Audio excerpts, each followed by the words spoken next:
In part 1, we started to discuss the Schumann resonance and reconnecting and how you can combat electro-smog. Let's get into part 2. You can invest in a Schumann resonator.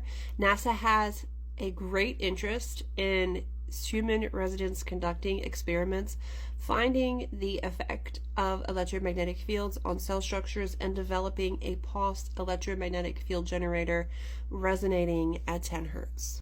NASA developed this as a form of non-invasive countermeasure to enhance bone retention, prevent and alleviate muscle atrophy, and maintain natural healing abilities while astronauts were exposed to space for long periods of time. I have found a few resonators on Amazon for sale, but I have not yet bought one myself. It is important to remember when purchasing a resonator to test it with an EMF detector to make sure it's pushing out 7.83 Hertz. There are also ample YouTube videos and many DIY blogs that give you instructions on how to build your own resonator if you are able to. Along with making the effort to connect to the Schumann resonance, there are also other proactive approaches you can take to help lower the EMF levels in your home. Placing your cell phone out of your workspace by at least 3 feet limits your EMF exposure. Removing cell phones from your bedroom does the same. It is especially important not to charge your phone at night by your bedside, as charging cell phones emit more EMF, which can disrupt your sleep. If you prefer to keep your phone by your bed at night, you can put it onto airplane mode. This will prevent radio frequency transmission, including gigahertz output. It does not prevent lower frequency magnetic fields. However, utilizing a Faraday cage at night will block your phone from emitting EMF, but it will also block the phone from knowing if you got a phone call. A Faraday cage is a conductive enclosure made of a metal that cancels out any incoming electrical force, protecting what is inside of the cage, or the opposite, trapping electrical force within the cage, depending what you place within the cage. Basically, your phone doesn't exist outside of the Faraday cage. It's FDA recommended to use speakerphone or earbuds when talking on the phone over holding it directly to your ear, as this increases the distance between your head and the radiation source from your phone, minimizing potential radio frequency radiation. The recommended use time of a cell phone beyond work is only 2 hours, and your phone shouldn't be used at night as it affects your eyesight and can cause dark circles.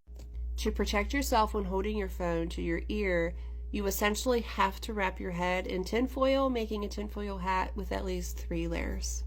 I know you're thinking of conspiracy theorists who rant about mind control, but they could be onto something. Although there is no scientific research that proves this method works, aluminum foil does block signal from your phone when completely encased, so it is likely a tinfoil hat would help repel some of the radio frequency from entering your head.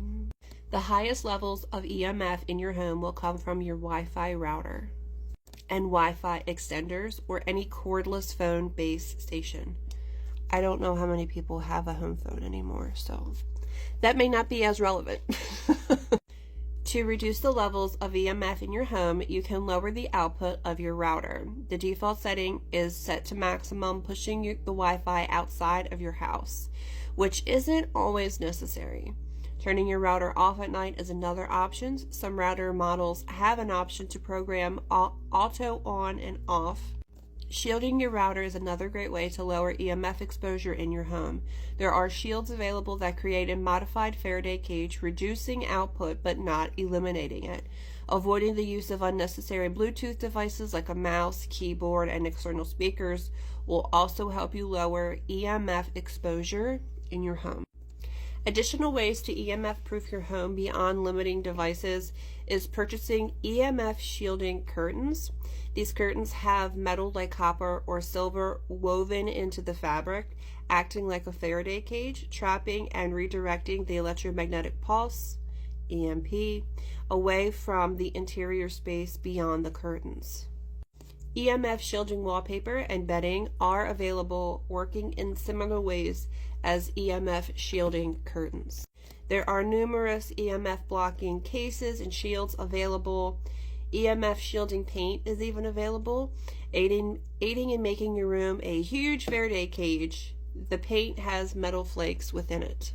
So you put that on and then you paint with regular paint over top of it and you'll never know. Making a Faraday cage of sorts at home, you can use plastic wrap and aluminum foil. You'll want to cover each inch of your device, no visible gaps, starting by wrapping your phone in a cloth and then using at least 3 layers of aluminum foil with plastic wrap in between each layer. This will create layers of conductive and non-conductive materials. You can also use aluminum mesh to create a Faraday cage, but keep in mind the size of the holes in the mesh. 1 gigahertz has a wavelength of about 11.81 inches. You can also take another approach in keeping your home protected from EMF by using plants.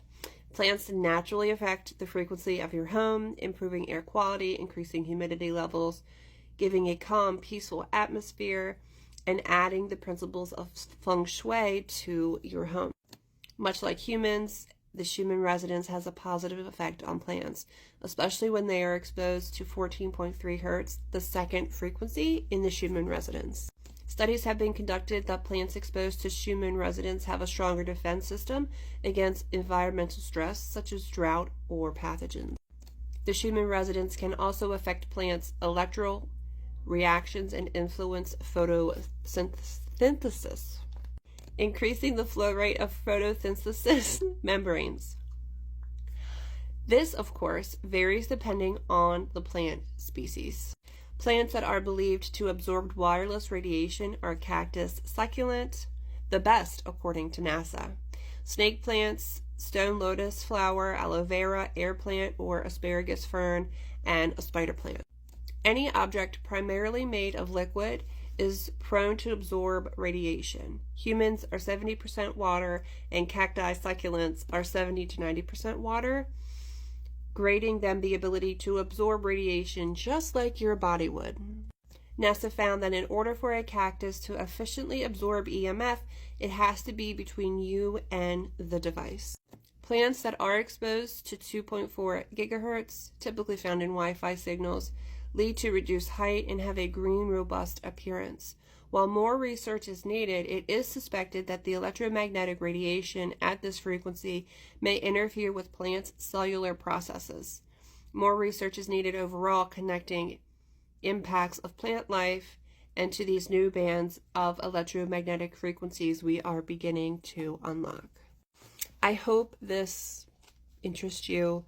It is very important with our society being so technical and so many things becoming wireless. It's important to know what you are absorbing. It is very important to take precautions to protect yourself and remain connected to the Schumann resonance as much as possible. Let me know your thoughts below.